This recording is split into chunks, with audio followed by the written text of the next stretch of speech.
Episode 25। Mumbai. Ronit, Rehana और आशी जुहू बीच से निकल गए। रास्ते में रोनित ने रेहाना से कोई बात नहीं करी।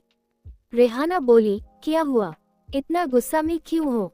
रोनित बोला, क्यों, मुझे गुस्सा नहीं होना चाहिए।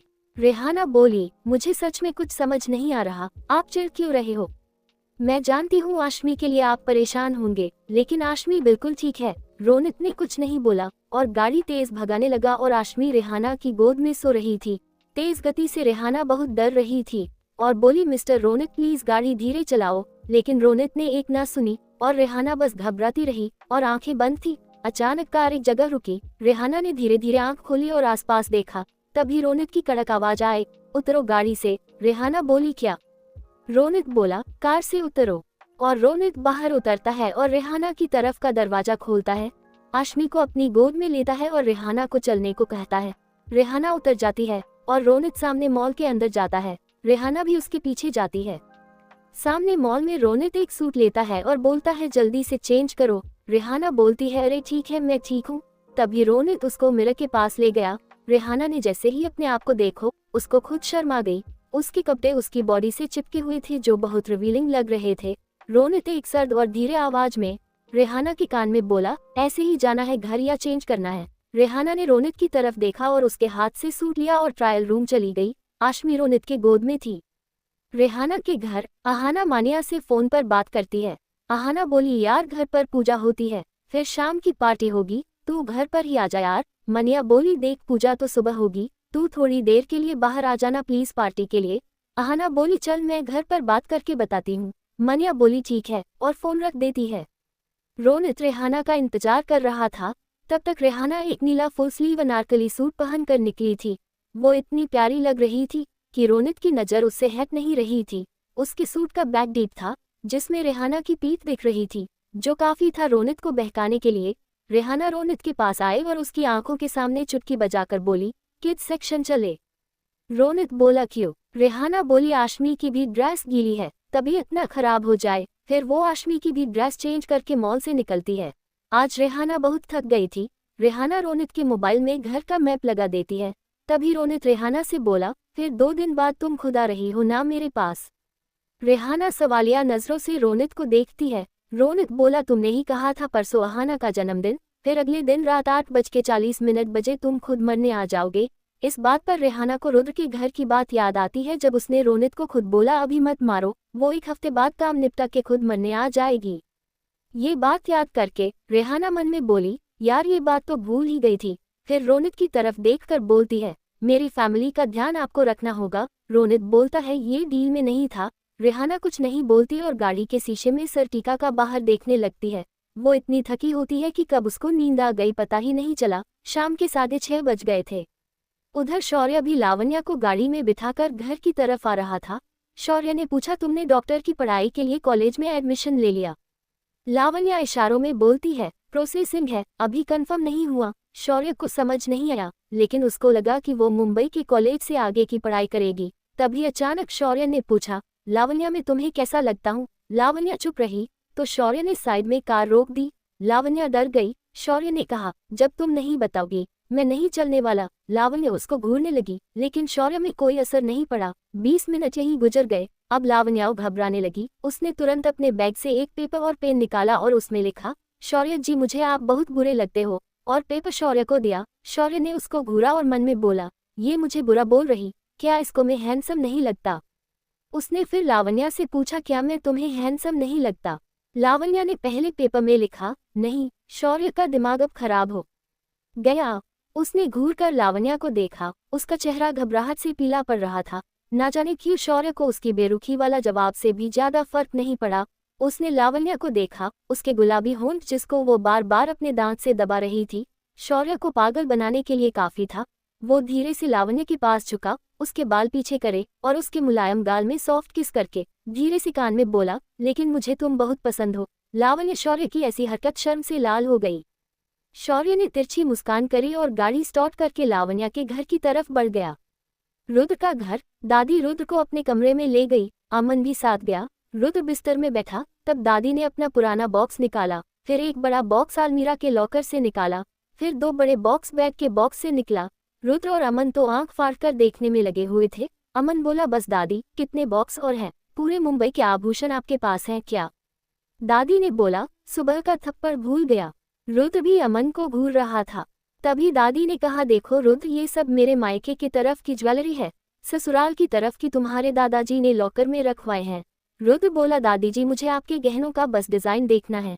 दादी बोली, अरे तू ले भी सकता है, सब तेरे और अमन की पत्नी का ही है। रुद्र बोला, चलो अब आप दिखाओ। दादी ने एक लाल कपड़ा बिछाया बिस्तर में और फिर सोने के आभूषण दिखानी शुरू की।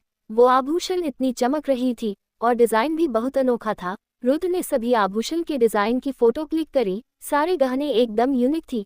तभी दादी बोली, रुद्र, जब ज्वेलरी शो होगा तो ये ज्वेलरी की मॉडल्स हर टाइप की करना। रुद्र बोला, दादी समझा नहीं। दादी बोली, देख रुद्र, आज के टाइम में जो यंग लड़कियां होती हैं उनको ऐसी हैवी ज्वेलरी का शौक नहीं होता। उन्हें पायल, इयररिंग्स या चेन वगैरह पसंद होती है। वही जो लेडीज होती है शादीशुदा, उन्हें हर ड्रेस के हिसाब से ज्वेलरी पसंद होती है। आजकल का ट्रेंड थोड़ा अलग है। नवविवाहितों को हीरा आकर्षित करता है और जो थोड़े पुराने ख्यालों के होंगे उन्हें थोड़े भारी आभूषण पसंद हैं। रुद्र बहुत ध्यान से सुन रहा था। वो बोला, दादी आप मदद करेगी मुझे? दादी बोली, ठीक है। तभी रुद्र बोला, नहीं, आप मेरी कसम खाओ। दादी कसम खाती है। दिल्ली में आज अमर सूर्य से मिलने आया।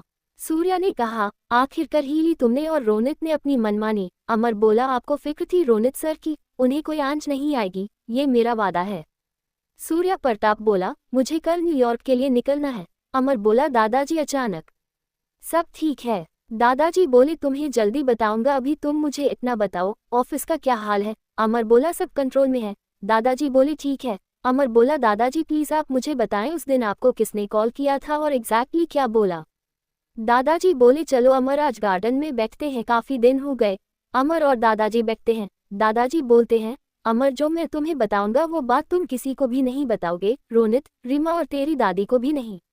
अमर बोलता है, दादाजी ऐसी क्या बात है? दादाजी बोलते हैं, देख मैं तुझ पर बहुत भरोसा करता हूँ, मेरी उम्र हो चली इसलिए एक राज तुझे बताना चाहता हूँ। अमर बोला, बोलिए दादाजी। दादाजी बोलना शुरू करते हैं, राजवीर एक बहरूपिया है जो हमारे घर में 16 साल से रह रहा है और मेरी एक पोती भी है।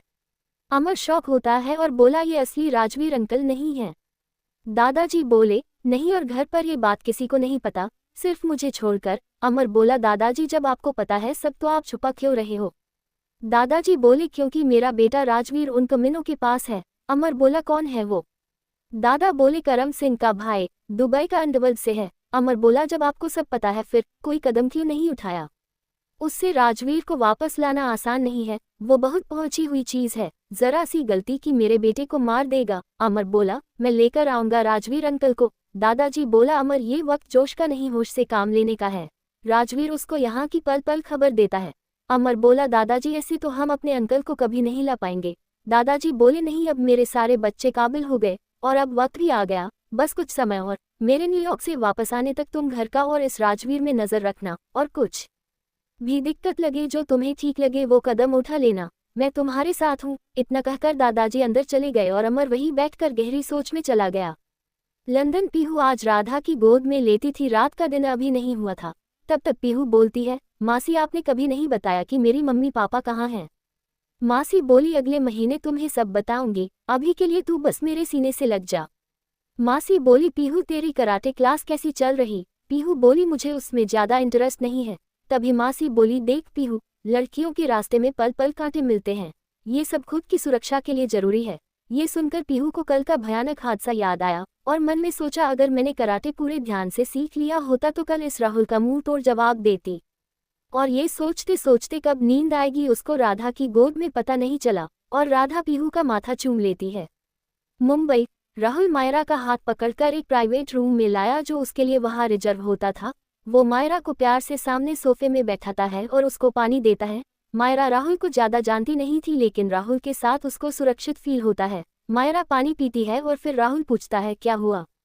मायरा कुछ नहीं बोलती, बस रोने में लगी थी। करीब 15 मिनट ऐसे ही हो गए। राहुल पूछता रहा और मायरा रोती रही। तभी राहुल ने एकदम से मायरा को अपनी गोद में बैठाया। मायरा शॉक हो गई। इस वक्त मायरा राहुल के बेहद करीब थी। राहुल ने उसके कमर को पकड़ा था और मायरा का चेहरा राहुल के सीने के पास था। तभी राहुल बोला, अब बताओ क्या हुआ? मायरा अब भी नहीं बोली। तब तक राहुल उसके करीब आया और उसके माथे में किस किया और एक पल गवाए बिना मायरा के गुलाबी होठों में अपने होंठ रख दिए। मायरा की आंखें हैरानी से बड़ी हो गई, लेकिन उसने राहुल को मना नहीं किया और कुछ ऐसा हुआ जिसे अब राहुल शॉक हो गया। मायरा राहुल को डीप किस कर रही थी। राहुल को मायरा का साथ मिला तो अब वो और तड़प गया। दोनों एक दूसरे को पैशनेट किस कर रहे थे। करीब 20 मिनट बाद दोनों ने एक दूसरे को छोड़ा और राहुल के चेहरे पर एक प्यारी मुस्कान थी और अब उसने पूछा, बताओगी अब क्या हुआ या फिर आगे बढ़ूं? तभी मायरा ने उसको सब सच बता दिया। राहुल के चेहरे पर इस बार एक मुस्कान और राहत वाली आस थी। जिस चीज का उसको डर था, मायरा तो इस रिश्ते में मजबूरी में थी। वो बोला, बस अब तुम चिंता मत करो, तुम सिर्फ और सिर्फ मेरी हो बस। मायरा बोली, राहुल आप। इसके आगे के शब्द मायरा के मुंह में रह गए, क्योंकि राहुल ने फिर से मायरा को लिप लॉक कर दिया था। इस बार किस करते करते राहुल मायरा की गर्दन को भी धीरे से किस कर रहा था। मायरा की आंखें बंद थी। करीब 25 मिनट बाद राहुल ने मायरा के होठों को छोड़ा और उसके माथे में किस करके बोला, जिस दिन तुम्हें पहली बार देखा था तब से दिल में बस गई थी, लेकिन तुम्हारा गुस्सा उफ, लेकिन अब मुझे तुम और तुम्हारा गुस्सा सब स्वीकार है। और रही बात उस मानिक और उसके घटिया बाप की, वो अब मुझ पर छोड़ दो। बस इतना बताओ, आज जो हमारे बीच हुआ उससे तुम्हारे मन में क्या है? मायरा कुछ बोल नहीं पाई तो राहुल ने बोला, मुझे अपना जवाब अगले हफ्ते इसी जगह देना, मैं इंतजार करूंगा। और मायरा को एक बार टाइट हक करके बोलता है, तुम्हारा जवाब हाँ या ना हो, लेकिन उन बाप बेटे से तुम्हें और तुम्हारी फैमिली को छुड़वा दूंगा, इतना भरोसा करना मुझ पर। और मायरा को उसके घर छोड़ने चला जाता है।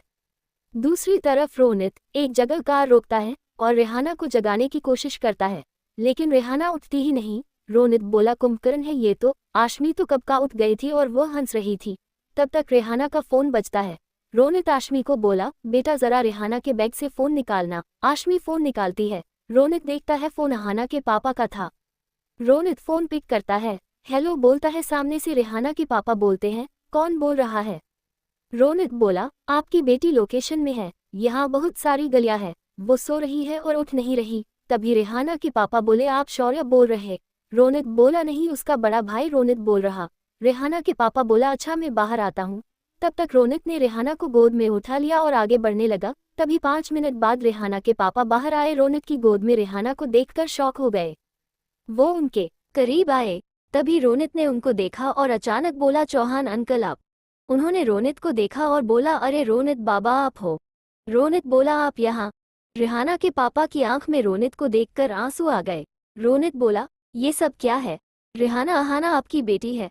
चौहान बोले, बाबा आप घर चलो सब बताते हैं आपको। अगला एपिसोड कल अपलोड करूंगी।